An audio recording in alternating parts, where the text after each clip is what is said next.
tudo o que tenho a dizer sobre isso?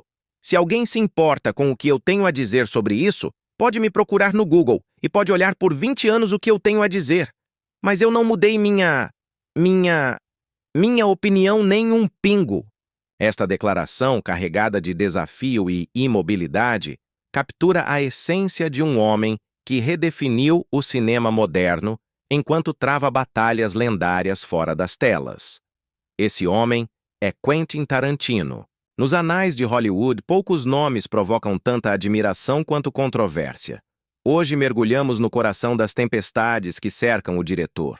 Um mundo onde as diferenças criativas se tornam verdadeiras guerras.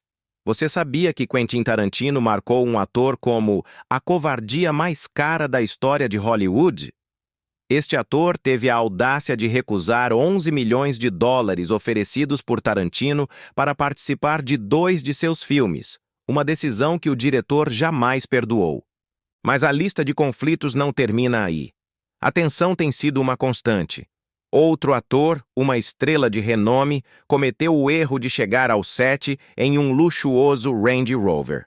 Testemunhas relatam que Tarantino explodiu em fúria, gritando com ele de tal maneira que no dia seguinte o ator voltou às filmagens em uma carruagem puxada por cavalos, em uma demonstração de submissão absoluta. E depois há a estrela de primeira linha, o ídolo de massas, a quem Tarantino desprezou publicamente, declarando que nem sequer era uma verdadeira estrela de cinema. Estes não são simples desacordos artísticos, são batalhas campais, algumas das quais duraram décadas. Uma delas, segundo relatos, escalou tão perigosamente que quase terminou em uma briga de socos no set. Hoje revelamos não apenas com quais atores Tarantino se recusa a trabalhar, mas as razões brutais e profundamente pessoais que alimentam essas inimizades. Para entender essas guerras, primeiro é preciso entender o homem e a infância que forjou sua vontade de ferro. Quentin Jerome Tarantino nasceu em 27 de março de 1963, em Knoxville, Tennessee. Sua história começa com uma fratura. Sua mãe, Connie, tinha apenas 16 anos quando ele nasceu. Seu pai, Tony Tarantino, um aspirante a ator que nunca conseguiu ter sucesso, desapareceu antes mesmo de Quentin abrir os olhos para o mundo. Esse abandono, esse vazio paterno, deixou uma marca indelével na vida do jovem Quentin. Tony sonhava com a fama, mas suas conquistas se limitaram a filmes de baixo orçamento, alguns, ironicamente, ao lado do pai de Al Pacino. Quentin nunca conheceu seu pai. Apenas ouviu ecos de sua existência. Ele foi nomeado em homenagem a um personagem do programa de televisão Gunsmoke, um faroeste, talvez um presságio dos mundos violentos e sem lei que um dia ele criaria. Após um breve casamento fracassado, Connie, levando Quentin, mudou-se constantemente entre o Tennessee e Los Angeles, buscando estabilidade. Finalmente, eles se estabeleceram em Los Angeles em 1966. Lá, ela se casou com um músico chamado Curtis Zastupel. Embora Quentin tenha mencionado que tem raízes Cherokee por parte de mãe, isso nunca foi confirmado. Desde o início, sua vida foi definida por ausências e tensões. Não é coincidência que seus filmes sejam obcecados por famílias desfeitas e pela figura do pai ausente. São os fantasmas de sua própria vida projetados em celuloide. Ele cresceu em Torrance, Califórnia. Connie trabalhou incansavelmente como secretária jurídica, aceitando qualquer emprego para manter sua família à tona. A obsessão de Quentin pelo cinema não foi adquirida, foi inata, quase violenta. Quando tinha apenas 4 anos, seu padrasto Curtis o levou para ver filmes que nenhuma criança dessa idade deveria testemunhar: Conhecimento Carnal e Defesa. Enquanto outras crianças viam desenhos animados, Quentin estava hipnotizado pela complexidade sombria do cinema adulto. Essa infância peculiar foi drasticamente interrompida em 1973. Sua mãe recebeu um diagnóstico errado devastador: linfoma de Hodgkin. Acreditando que seu tempo era limitado, ela enviou Quentin de volta a Knoxville para morar com seus avós. Aquele ano de exílio, imerso na incerteza sobre a saúde de sua mãe, o desenraizou e o encheu de medo. Ele viveu na pobreza, mudando-se frequentemente, perguntando-se o que seria de sua vida. Toda essa angústia, toda essa areia nos dentes, tornou-se a matéria-prima para os personagens desesperados que ele escreveria mais tarde. Almas perdidas buscando conexão, família e, acima de tudo, controle. Aos 15 anos, Quentin decidiu que a educação formal era um obstáculo. Ele abandonou a Narbonne High School em Harbor City. A razão? Seus professores o pegaram escrevendo roteiros durante a aula, em vez de prestar atenção. Quando a escola ligou para casa, sua mãe, em vez de apoiá-lo, zombou dele. Com um sarcasmo que o marcaria para o resto da vida, ela se referiu à paixão dele como sua pequena carreira de escritor. Essa zombaria acendeu um fogo que nunca se apagaria. Naquele exato momento, Quentin fez um voto solene. Se algum dia ficasse rico, ela, sua mãe, nunca veria um centavo de sua fortuna. Décadas depois, tendo acumulado mais de 120 milhões de dólares, Quentin Tarantino manteve essa promessa com uma disciplina arrepiante. Para sobreviver, ele mentiu sobre sua idade. Aos 16 anos, conseguiu um emprego como lanterninha no Torrance Pussycat Theatre. Não era um cinema qualquer. Era uma sala de cinema adulto de baixa categoria. Mas foi ali, na escuridão daquela sala pegajosa, que ele recebeu sua primeira educação cinematográfica real, absorvendo a estética dos filmes de exploração e a cultura underground. Ele viu o lado mais cru da vida das pessoas de perto e armazenou tudo em seu vasto arquivo mental. Até mesmo seus primeiros esforços criativos revelavam sua obsessão pelas margens da sociedade. Aos 14 anos, ele escreveu Captain Peach Fuzz and the Anchovy Bandit, inspirado em Smokey and the Bandit. Ele era fascinado pelo crime e pelos desajustados. Sua determinação já era implacável. Aos 15 anos, ele roubou o romance The Switch and Troca Mortal de Elmore Leonard de um Kmart. Quando foi descoberto, foi castigado. Sua resposta? Voltar à loja e roubar o livro novamente. Ele não aceitava um não como resposta.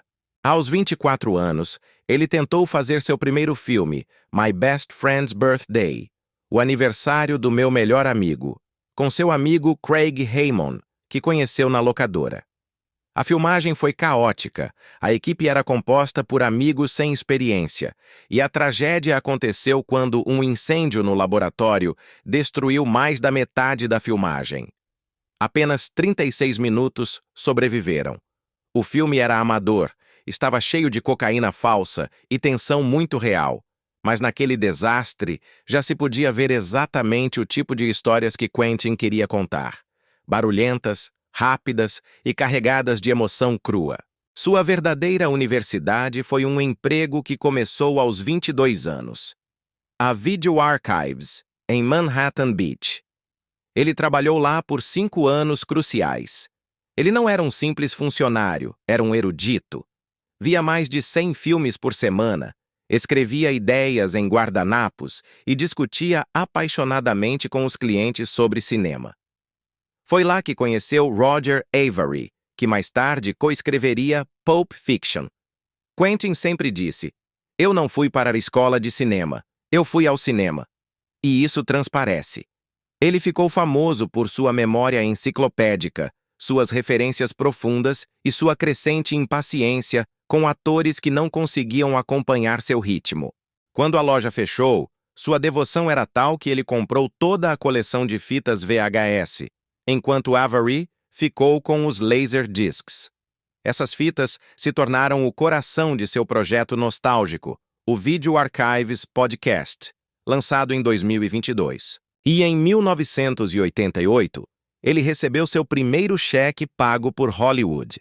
$650 por interpretar um imitador de Elvis em um episódio de The Golden Girls, As Supergatas.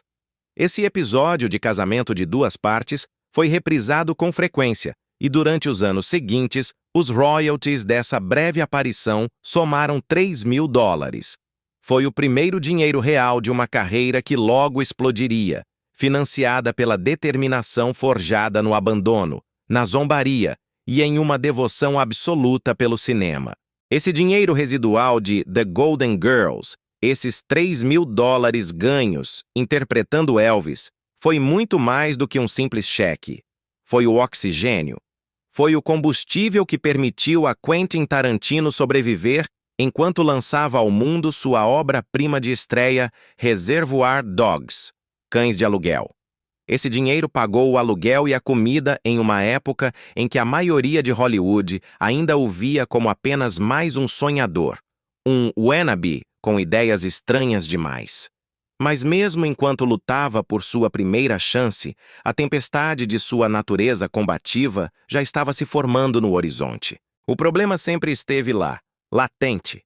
Em 1991, desesperado por dinheiro, ele havia vendido seu roteiro de Natural Born Killers, Assassinos por Natureza, por míseros $10.000 para Jane Hampshire e Don Murphy. Era uma quantia irrisória por uma obra de tal magnitude. Quando Reservoir Dogs explodiu e seu nome se tornou o assunto da cidade, Tarantino quis recuperar seu filho pródigo, quis recuperar aquele roteiro. Mas era tarde demais. Eles já o haviam vendido para a Warner Brothers e, pior ainda, para Oliver Stone. A traição, como ele a percebeu, infeccionou. Em 22 de outubro de 1997, a tensão finalmente explodiu. Tarantino encontrou Murphy em um restaurante. Não houve negociação, houve violência. Testemunhas descrevem como Tarantino o atacou fisicamente, o jogou contra uma parede e o golpeou repetidamente.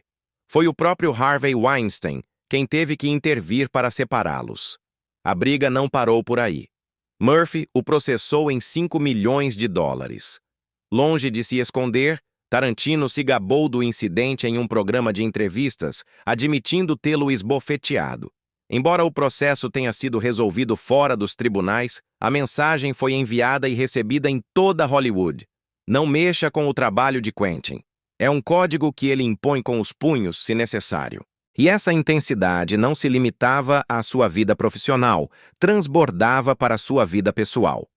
Durante seus anos de formação na locadora, Tarantino teve um relacionamento com uma atriz e lutadora chamada Mimi Leos. Ela não era uma figura passiva. Era forte. Media 1,73 m, 5'8". Era treinada em artes marciais e estrelava filmes de ação de baixo orçamento. O relacionamento deles era um campo de batalha. Brigavam constantemente. Seus desejos colidiam frontalmente. Mimi ansiava por um futuro, uma família, uma vida estável. Quentin ansiava apenas por uma coisa: os filmes. Esse relacionamento tumultuado não foi em vão. Tornou-se o modelo, a argila bruta, para muitas de suas complicadas heroínas femininas. Mulheres fortes, independentes, furiosas, às vezes presas em uma solidão dilacerante.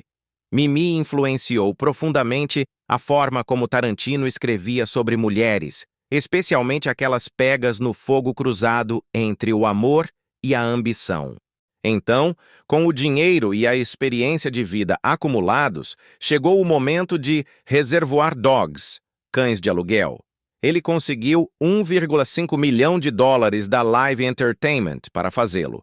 Foi um risco enorme para os investidores.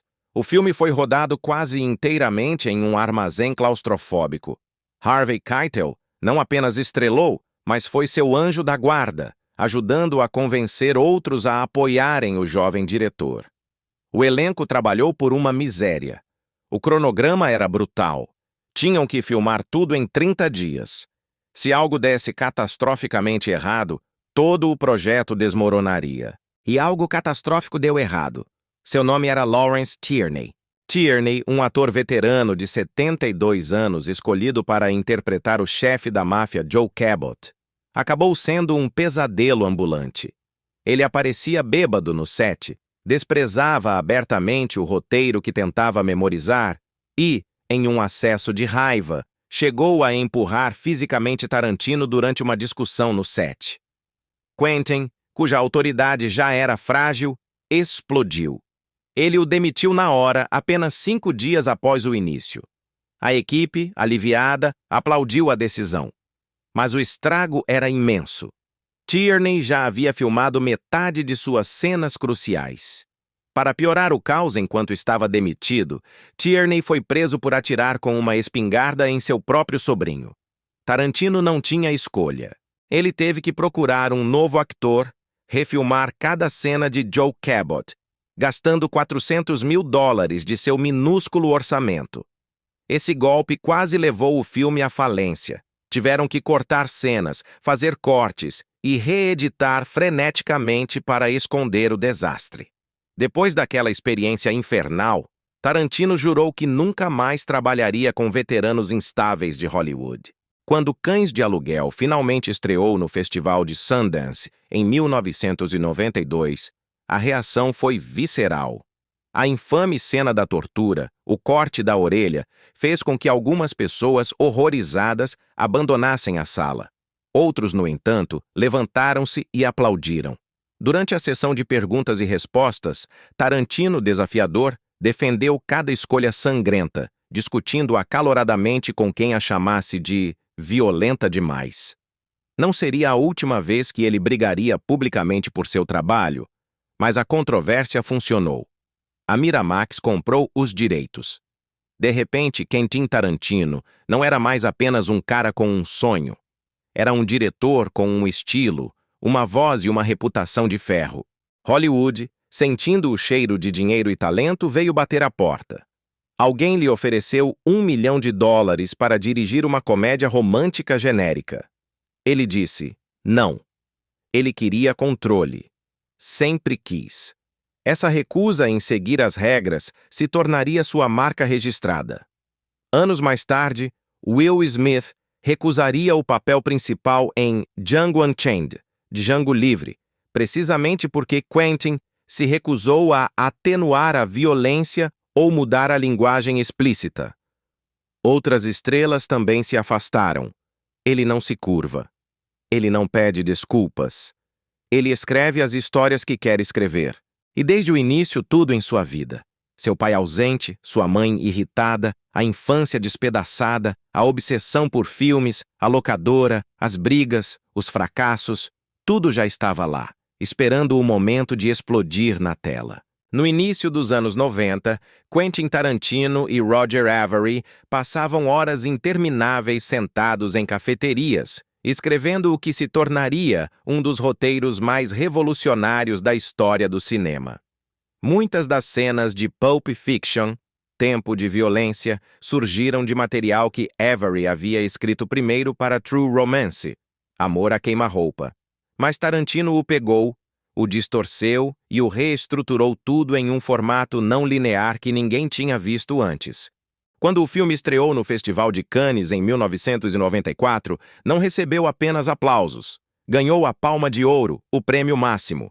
De repente, aqueles dois caras que estavam rabiscando ideias movidos à cafeína eram aclamados em todo o mundo. Naquele momento, Bruce Willis já era um superastro graças a Duro de Matar, ganhando $10 milhões por filme. Mas as coisas já não iam bem. 6 de seus filmes recentes haviam fracassado miseravelmente. Então, ele assumiu um risco monumental. Em vez de seu cachê habitual, ele aceitou apenas $800 mil para estar em Pulp Fiction, a mesma quantia paga a Travolta, Jackson e Uma Thurman. Ele apostou sua carreira naquele roteiro estranho, e a aposta valeu mais do que a loteria. Depois de Pulp Fiction, seu salário saltou novamente para $20 ou $25 milhões por filme. Essa única aposta reiniciou toda a sua carreira. O filme arrecadou $179,3 milhões apenas na bilheteria dos Estados Unidos, algo que nenhum filme independente jamais havia conseguido. Os estúdios estavam em choque. A TriStar Pictures havia rejeitado o roteiro, classificando-o como muito insano. A Miramax acabou apoiando tudo. E quando o filme chegou aos cinemas, não apenas fez dinheiro, redefiniu o que era cool. No Oscar de 1995, obteve 7 indicações e ganhou o prêmio de melhor roteiro original. O impacto foi sísmico. Muitos jovens cineastas que o viram abandonaram a escola de cinema. Queriam fazer seus próprios filmes à sua maneira. O toque de Tarantino não estava apenas no roteiro, estava também no trabalho de câmera, em cada enquadramento. O toque de Tarantino não estava apenas no roteiro ou na câmera, estava nos detalhes mais estranhos. E sim, havia pés, muitos pés. Mia Wallace, interpretada por Uma Thurman, andava descalça pelo restaurante naquela cena icônica de Pulp Fiction.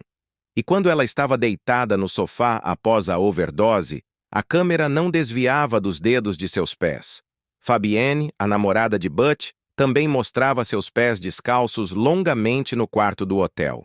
Mais tarde, quando a imprensa o importunava sobre isso, ele se defendia dizendo que não estava sozinho, que outros grandes diretores também mostravam pés. Mas as piadas o perseguiram para sempre. Brad Pitt, ao aceitar um prêmio, chegou a agradecer aos pés de Margot Robbie, brincando que Tarantino havia separado mais mulheres de seus sapatos do que a segurança do aeroporto. Mas os discursos de Tarantino nem sempre foram encantadores. Nos Globos de Ouro de 2016, tudo ficou sombrio. Enquanto aceitava um prêmio em nome do lendário compositor Ennio Morricone, Tarantino tentou elogiá-lo dizendo que não se referia apenas a compositores de cinema. Ele se referia aos compositores reais, não àquele gueto. Essa palavra, gueto, caiu como uma pedra na sala. O ar ficou tenso. Jamie Foxx, que subiu ao palco logo depois, não conseguiu esconder seu desconforto e desaprovação. A reação foi imediata. Os críticos o destroçaram no Twitter apontando não apenas sua escolha de palavras, mas como ela se encaixava perfeitamente no fato de que seus filmes estão repletos de insultos raciais. Para piorar a humilhação, Tarantino afirmou erroneamente que Morricone nunca havia ganhado um prêmio nos Estados Unidos. A realidade era outra. O compositor já tinha 2 Globos de Ouro e um Oscar honorário. Tornou-se um dos muitos momentos em que a arrogância de Tarantino parecia tropeçar sem jeito nos fatos. Depois de Pulp Fiction, o nome de Tarantino era ouro puro.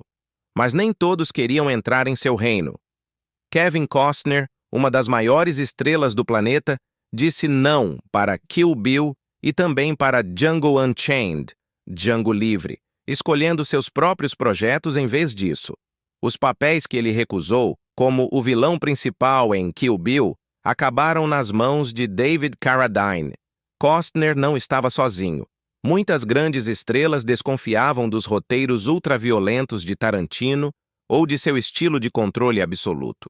Mesmo assim, Django arrecadou mais de 426 milhões de dólares e ganhou 2 Oscars. Nem mesmo as recusas conseguiram parar sua ascensão imparável. Mas seu filme seguinte, Jackie Brown, não foi recebido da mesma maneira. Baseado no romance Rum Punch, o filme de 12 milhões de dólares apresentava quase 40 usos da palavra N, o insulto racial. Isso desencadeou uma tempestade de fogo. O aclamado diretor Spike Lee o confrontou publicamente, perguntando por que um diretor branco estava tão obcecado em usar essa palavra, acusando-o de tentar ser um negro honorário. Tarantino contra-atacou, declarando furiosamente que tinha o direito de escrever qualquer personagem que quisesse. Mas a discussão não parou por aí. Lee afirmou que Tarantino pensava que o público negro achava a palavra moderna ou na moda, enquanto Tarantino argumentava que simplesmente refletia a fala real nos bairros de Los Angeles. Robert Forster, que interpretou Max Cherry, havia recebido a promessa do papel anos antes de Tarantino. Mas durante as filmagens de Jackie Brown, as tensões raciais se tornaram tão graves que membros da equipe procuraram os representantes sindicais para reclamar. Alguns foram até demitidos por fazer piadas inapropriadas. Enquanto isso, o próprio roteiro de Tarantino estava cheio desses mesmos insultos raciais. A contradição era evidente e não passou despercebida. Na bilheteria, Jackie Brown arrecadou apenas 74,7 milhões de dólares em todo o mundo, um número bem abaixo de Pulp Fiction. Estreou com 9,29 milhões, quase o mesmo que Pulp Fiction em sua estreia, mas não gerou o mesmo burburinho.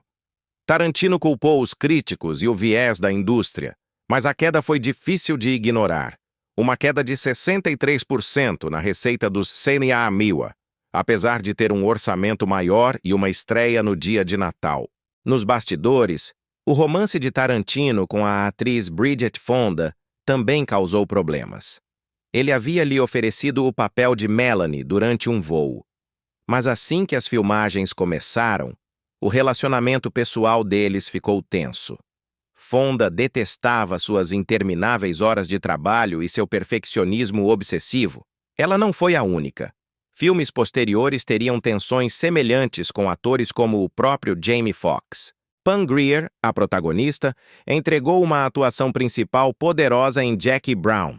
Mas quando chegaram os Oscars, ela foi completamente ignorada. Robert Forster conseguiu uma indicação de melhor ator coadjuvante, mas Grier não ganhou nada. Tarantino ficou furioso. Ele acreditava firmemente que a academia a havia desprezado devido ao seu passado em filmes de blaxploitation, exploração negra. Foi o começo de sua crença, que mantém até hoje, de que Hollywood é manipulada contra certos tipos de filmes e atores. Então, veio Kill Bill. O plano era um único épico de 4 horas com um orçamento de 55 milhões de dólares, mas o estúdio o dividiu em 2 partes. Durante as filmagens no México, Uma Thurman foi gravemente ferida em um acidente de carro depois que, segundo ela, foi forçada a dirigir um veículo que ela havia avisado não ser seguro. Ela bateu em uma árvore, sofreu danos permanentes e, por anos, teve negado o acesso às imagens do acidente. Quando seu advogado a solicitou, a Miramax disse que só as entregaria se ela assinasse um termo de isenção de responsabilidade. Ela se recusou. O acidente destruiu seu vínculo criativo com Tarantino. Ela disse que sentiu que passou de sua parceira criativa para uma ferramenta quebrada. Originalmente, Tarantino queria que Warren Beatty interpretasse Bill, mas Beatty exigiu mudanças no roteiro e abandonou o projeto. O papel acabou indo para David Carradine, que tinha uma história pessoal profundamente perturbadora. Sua ex-esposa o havia acusado em documentos judiciais de manter um relacionamento incestuoso e de ter um comportamento sexual bizarro. Embora as acusações nunca tenham sido provadas, elas ressurgiram durante as filmagens e lançaram uma sombra sombria sobre a produção. Apenas a sequência de anime em Kill Bill Volume 1, que conta a origem de O-Ren Ishii, custou 2 milhões de dólares. Tarantino trouxe a lendária produtora japonesa Production EG para criá-la. A cena foi originalmente planejada para durar 30 minutos, mas acabou sendo cortada para 7. As filmagens de Kill Bill foram exaustivas, um teste de resistência. Lucy Liu, que dublou a personagem O-Ren Ishii, declarou que as constantes refilmagens eram extenuantes e que a exigência de perfeição de Tarantino se tornou uma tortura. Apesar do caos, os 2 volumes arrecadaram 333 milhões de dólares globalmente. Mas o sucesso financeiro não silenciou as conversas. A obsessão de Tarantino por pés ressurgiu com mais força. Ele mesmo discutia isso abertamente em entrevistas. Brad Pitt brincava sobre isso em discursos de premiação. E os críticos apontaram a infame cena de Um Drink no Inferno, onde Tarantino escreveu um papel para si mesmo, cujo único propósito era lamber os pés de Salma Hayek. George Clooney, na época, zombou dos gostos de Tarantino, e as pessoas mais conservadoras da indústria consideraram tudo um pouco excessivo. Após a tempestade de Kill Bill, Tarantino buscou um refúgio inesperado: a televisão. Em 2005, ele dirigiu 2 episódios da popular série CSI. Um deles incluía um personagem sendo enterrado vivo, uma sequência de suspense clássica de Tarantino. Seu trabalho foi tão bom que ele até recebeu uma indicação ao Emmy. Mas a calmaria durou pouco. Logo, ele começou a criticar ferozmente em podcasts sobre como os atores da Marvel não eram estrelas de cinema reais. Ele disse que eram simplesmente personagens, não estrelas de cinema no sentido clássico. Robert Downey Jr. respondeu-lhe, chamando os comentários de perda de tempo. Tarantino não deu nomes, mas a mensagem era clara. Ele tinha um problema com a forma como Hollywood estava mudando. Ele se via como um dos últimos cineastas autênticos que restavam em um mundo de franquias e produtos vendidos. Essa arrogância está conectada a um código pessoal inflexível, um que nunca esquece um rancor, especialmente quando se trata de atores que o contrariaram. A lista é longa e começa com Chevy Chase. No final dos anos 70, um jovem Tarantino assistiu ao filme Golpe Sujo e, instantaneamente, odiou como Chase tratava cada cena como se ainda estivesse fazendo um esquete no Saturday Night Live. Nada parecia real para ele. Anos depois, quando Tarantino já tinha o poder, ele tentou oferecer a Chevy uma participação especial em Pulp Fiction. Apenas 2 dias de trabalho. Mas o agente de Chevy pediu $50 mil e o próprio Chevy recusou, chamando o roteiro de muito vulgar. Tarantino nunca esqueceu. O rancor se consolidou quando ele soube da forma como Chase atormentava os roteiristas na série Community, chegando inclusive a provocar a demissão do criador do programa, Dan Harmon. Isso foi o limite. Tarantino começou a chamar Chevy de um câncer nos sets e deixou claro que aquele homem estava morto em seu livro. Depois, há o caso de Miles Chapin, um ódio que beira o irracional. Nem se tratava de sua atuação. Em 1981, Tarantino tinha 18 anos e estava sentado no cinema New Beverly assistindo Pague para Entrar, Reze para Sair. Chapin apareceu na tela vestindo um suéter almofadinha e calças caqui. E por alguma razão, aquela imagem fez Quentin se sentir fisicamente doente. Não o personagem, mas ele. Algo em seu rosto presunçoso, seu aspecto privilegiado. Daquele momento em diante, Tarantino decidiu que o odiava. Ele até rastreou sua carreira ao longo dos anos, notando com uma estranha satisfação como Chapin desapareceu do cinema depois de Zona de Perigo e acabou no setor imobiliário, vendendo apartamentos de milhões de dólares em Manhattan. Tarantino achou que isso era justiça poética. Ele diz que contrataria um manequim antes de alguém como Chapin. Esse ódio já dura mais de 40 anos. Mas o rancor mais caro de todos pertence a Kevin Costner. 2 vezes Tarantino lhe ofereceu papéis importantes. Primeiro, em Kill Bill, com um cheque de $3 milhões por 12 dias de filmagem. Costner disse não, alegando que estava trabalhando em uma sequência de Dança com Lobos, um filme que, a propósito, nunca foi feito. Depois, em 2012, Tarantino lhe ofereceu o papel de Calvin Candie em Django Unchained, Django Livre. Havia $8 milhões sobre a mesa. Mas a equipe de Costner exigiu que as cenas de lutas brutais fossem cortadas do roteiro. Tarantino se recusou categoricamente. Costner desistiu novamente. Leonardo DiCaprio pegou o papel e foi indicado ao Oscar. Tarantino mais tarde declarou que as recusas de Costner foram a covardia mais cara da história de Hollywood. E quando Costner criticou a violência em Era uma Vez em Hollywood, Tarantino revidou, dizendo que Costner estava criativamente falido desde 1990. Se Costner representava a covardia, a experiência com Jamie Foxx foi uma guerra de vontades. Foxx apareceu no set de Django Livre com uma bolsa Louis Vuitton e um elegante Range Rover. Ele era uma estrela, mas Quentin Tarantino não queria uma estrela. Ele queria um escravo.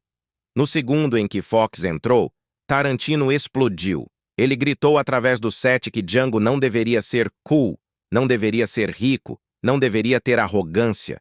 Ele gritou com Jamie, disse para ele esquecer o Range Rover, esquecer a bolsa, esquecer Jim Brown. No dia seguinte, Jamie chegou em uma carroça puxada por cavalos. Não era uma piada. Era a forma de Quentin de derrubar tudo o que era moderno, tudo o que era digno. para que Jamie pudesse sentir o peso do que significava ser Django. Aquele momento quebrou algo. Jamie admitiu mais tarde o quão desumanizante ele se sentiu. Não era mais atuação, era o método levado ao limite. Quentin arrancou seu conforto como se arrancasse sua pele. Jamie entregou uma atuação poderosa, até conseguiu uma indicação ao Oscar, mas a cordialidade entre eles congelou. Tarantino não gostou que Jamie improvisasse. Chamou-o de perturbador. Ele nunca mais o contratou. Samuel L. Jackson permaneceu na família. Jamie não. E, finalmente, a Edward Norton. Tarantino e ele nunca trabalharam juntos, mas não foi preciso para que faíscas voassem. Tarantino não o suporta. Ele o chamou de escória, maníaco por controle. Um cara que confunde arrogância com talento. E ele tinha suas razões.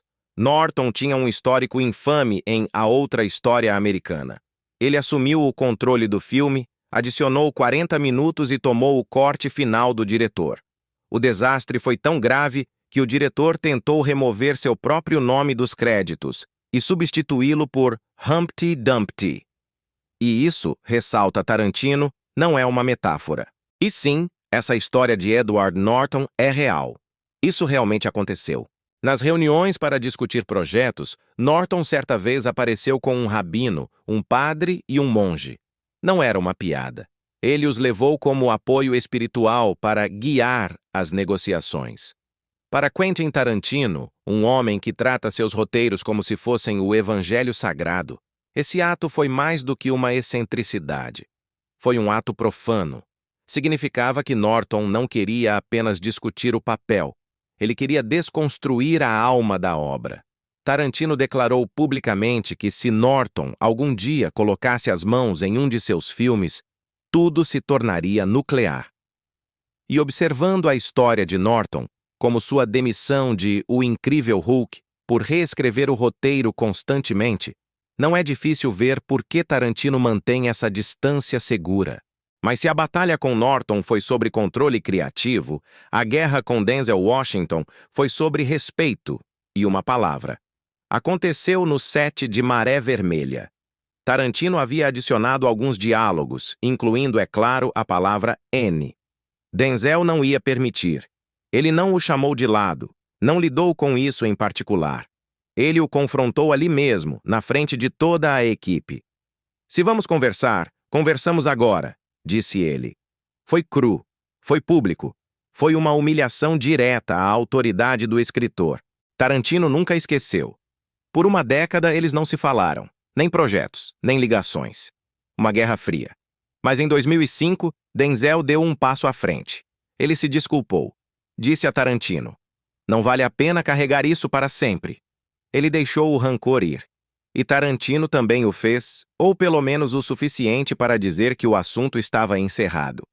A ironia, no entanto, teria a última palavra quando, em 2012, a própria filha de Denzel acabou trabalhando na produção de Django Livre, o mesmo filme pelo qual Jamie Foxx sangrou.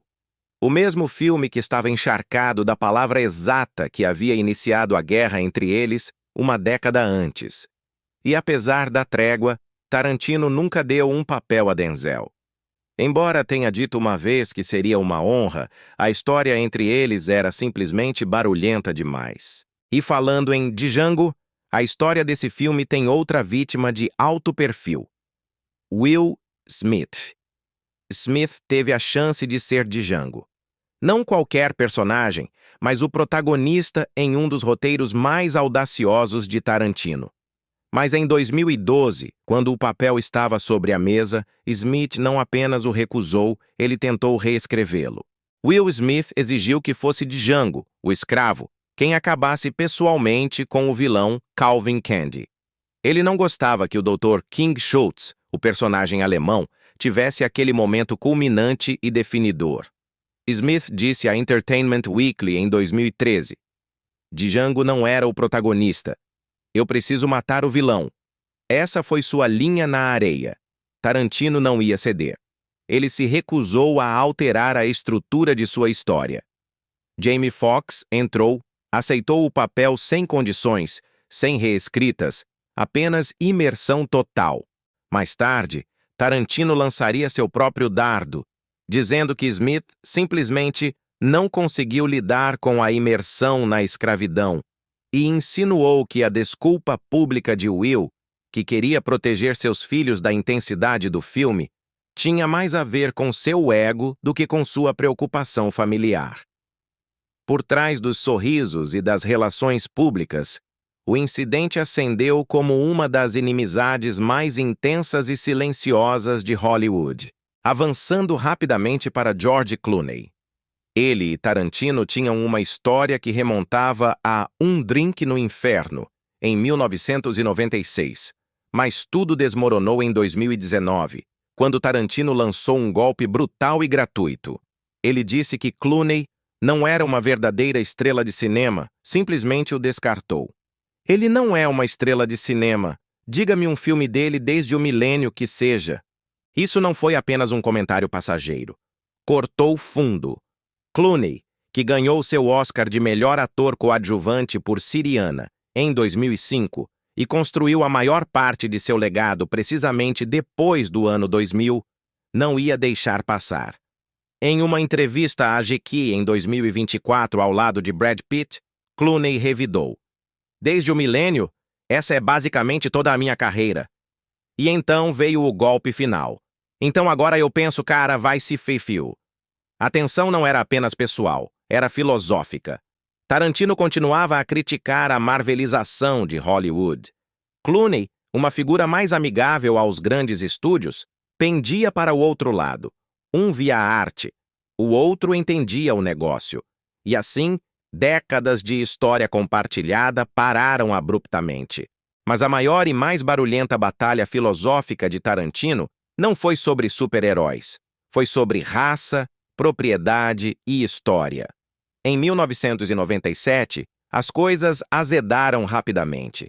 Spike Lee tinha acabado de assistir Jack Brown e não ficou impressionado. Não pela história, mas porque Quentin Tarantino havia usado a palavra N 38 vezes. Lee não se conteve. Ele perguntou publicamente se Tarantino estava tentando se tornar um negro honorário. A imprensa caiu em cima da controvérsia. Tarantino não ficou calado. Ele chamou Lee de o Jesse Jackson do cinema, acusando-o basicamente de ser o autoproclamado guardião de quem pode contar histórias negras. Isso não foi apenas uma resposta. Foi gasolina no fogo. 15 anos depois, em dezembro de 2012, as feridas não haviam cicatrizado. Lee boicotou Django Livre, sem nem mesmo assisti-lo. Ele tuitou que a escravidão não foi um faroeste espaguete de Sérgio Leone, foi um holocausto. Esse tweet se tornou viral. E o filme, para piorar as coisas, tinha mais de 110 usos da palavra N. Tarantino revidou duramente, dizendo que Lee estava apenas amargurado porque ele, Tarantino, estava contando histórias negras melhores do que o próprio Lee. Isso doeu, mas tornou-se ainda mais pessoal quando eles acidentalmente se cruzaram. Tarantino admitiu mais tarde que estava pronto para brigar fisicamente. "Eu estava totalmente disposto a chutar a bunda dele", disse ele, furioso porque Lee havia tornado isso público em vez de lidar com isso em particular. Não foi apenas um drama de tabloide. Um professor universitário criou um curso inteiro em torno de sua rivalidade. Isso não eram apenas dois cineastas colidindo. Era uma batalha cultural sobre raça, propriedade e quem tem o direito de contar qual história. E não desapareceu com o tempo. Tornou-se parte de seus legados. Mas se todo esse caos não fosse suficiente nos primeiros anos de Tarantino, voltemos a 1991, quando ele estava apenas começando Cães de Aluguel. Ele havia contratado Lawrence Tierney, um ator experiente de 72 anos, cuja reputação já era lendária por todas as razões erradas. Na primeira semana de filmagem, Tierney descarrilou. Ele brigou com todos, incluindo o próprio Tarantino. O ponto de ruptura veio durante um café da manhã. Tarantino o demitiu no meio da refeição. E a equipe aplaudiu. Todos no set o odiavam. Naquele fim de semana, Tierney ficou bêbado. sacou uma Magnum 357 e atirou em seu próprio sobrinho. Ele foi preso imediatamente. Na segunda-feira de manhã, seu agente pagou a fiança e, de alguma forma, o levou de volta ao set para filmar uma última cena. Tarantino pensou que sua carreira havia acabado antes mesmo de começar. Mas Harvey Keitel, a única calma naquela tempestade, interveio. Ele convenceu o estúdio a seguir em frente. Aquele momento definiu como Tarantino dirigiria desde então. Ele nunca mais toleraria o caos. Ele chamou Tierney de lunático, mas, de uma forma estranha, aquela loucura lhe deu uma regra que ele seguiria para sempre. Tolerância zero para problemas. Para problemas. Para problemas. Para problemas. Para problemas.